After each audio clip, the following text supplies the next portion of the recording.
Nabarangpur जिलार झरीगाँ block अधीनस्थ धोड़ाठारे थिबा बीबी छटई नर्सिंग कॉलेज जहाँकि मून लाइट चैरिटेबल ट्रस्ट द्वारा परिचालित तार संपादक प्रसाद कुमार छटई एक सांबादिक सम्मेलन करथिले। ए अवसर में से विगत दिन में प्रति होइतिबा अन्याय पई जिलापाल तांको पीएस सुरेश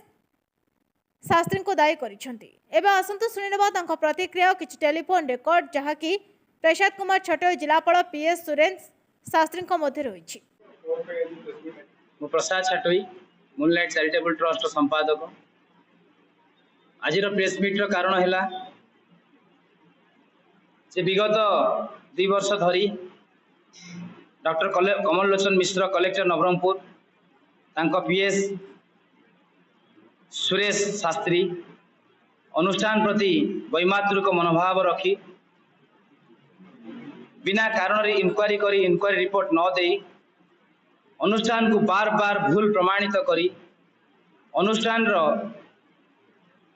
अधिकार कथा कहवा अधिकार बा फंडामेंटल राइट्स को मते भायोलेट करबा जाई कॉलेज बंद करबा जो प्रकार रास्ता चयन करिसंती से रास्ता उपरे मु महामहिम राष्ट्रपति माननीय प्रधानमंत्री नरेंद्र मोदी महोदय एवं ओडिशार मुख्यमंत्री एवं principal secretary government Odisha cabinet secretary Odisha को चिठी माध्यम ट्विटर पोर्टल माध्यम एवं ईमेल एवं चिठी माध्यम प्रेरित करिछि। एवं वर्तमान आगामी दिन में ओडिशा सरकार ग्रीभांस पंजीकरण करिवार चिठी रिसीव हो सारी जो थी मोर संपूर्ण वक्तव्य उपस्थापना सेठी करी। तो वर्तमान जो समय को आखि आगे रखी जो प्रकार उपस्थापना मुझे आम करूँ मूनलाइट तरफ कहीं से प्रकार जो उपस्थापना करागला कि प्रकार पदक्षेप निया दरकार जो कि कलेक्टर गोटे अनुष्ठान और प्रतिष्ठान अंटा भांगापी पशु गले ना अंटा भांगी कारावास पुरई सारा मानसिक निर्यातना दे सारा थ्रेटनिंग दे सारा बार बार मिछ अभियोगर बशवर्ती करने से आमको कॉलेज प्रतिष्ठान को बंद करने जो प्रयास करी फोन माध्यम धमक देते जहाँ रेकर्डिंग मु मीडिया भाई मानक मुझे दौची से सार्वजनिक करने अनुरोध करुच्ची करी अनुष्ठान को बंद कर तुरंत राज्य एवं केंद्र स्तरीय एक इनक्वारी स्पेसिफिक कमल लोचन मिश्र कलेक्टर एवं सुरेश शास्त्री पीएस को ऊपर लागू करने अनुरोध रखी। कलेक्टर इनक्वारी रिपोर्ट थिला गोटे स्टूडेंट आमर जे कि अशालीन व्यवहार को लेकिन कोर्ट रे दायर करथिले केस करथिले। तो माननीय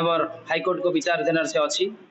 किंतु आम एडमिनिस्ट्रेटिव तरफ रे कलेक्टर को जो रिपोर्ट आसिला अत्यंत डेरी एवं डेरी आसिला पर आम देखिलु से उपस्थापना करा जायछि जे केसटा होछि बेसलेस जार भित्तिहीन। तापरे ह्यूमन राइट कमिशन पर्यंत से जे अप्लाई करथिले एलिगेंट आम अप्लाई रो मध्ये रिसीविंग कॉपी आरटीआई मध्ये मागिलु आरटीआई मागिला पर लिखाई जे मे मास 2023 मसीह ही डायरेक्शन हो जाइए कलेक्टर को रिपोर्टा दवापाई एपर्यंत कलेक्टर रिपोर्ट देना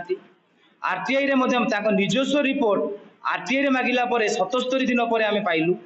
तापर जो समस्या नहीं कि आम कलेक्टर पाक जाऊँ कॉलेज आदिवासी पिलांकर उन्नति और एससी एसटी स्टाइपेंड विषय बुझापी से कलेक्टर धमक दौरान तुम ना मल्टीपल आलिगेशन स्पेशल इनक्वारी करके आम कॉलेज को बंद कर दि जाव कलेक्टर दयारे आम कॉलेज चली आम प्रतिष्ठान चली। तो ये सब जाक जिनस सत्वे जिते सी पुणी थे आमर किसी जोगाजोग व्यवस्था को डिस्ट्रिक्ट एडमिनिस्ट्रेशन सहित ईमेल माध्यम आम करूँ प्रत्येक कार्यर विवरणी दौ ताकू बंद करने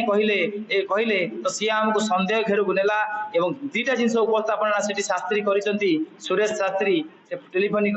रेकर्ड रे जे आपण कॉलेज में आपण स्वतंत्र कलेक्टर नियुक्ति करंतु एवं आपण को कलेक्टर कौन सी साहाय्य करि परिबे नहीं आपण किछि जोगाजोग आपण लेवल रे करिवे नहीं आउ जहाँ तांकर एक्शन नवा कथा सी तांकर नेबे। तो ये सब जाक जिनस जे केते गुरुत्वपूर्ण केते दूर ग्रहणीय मु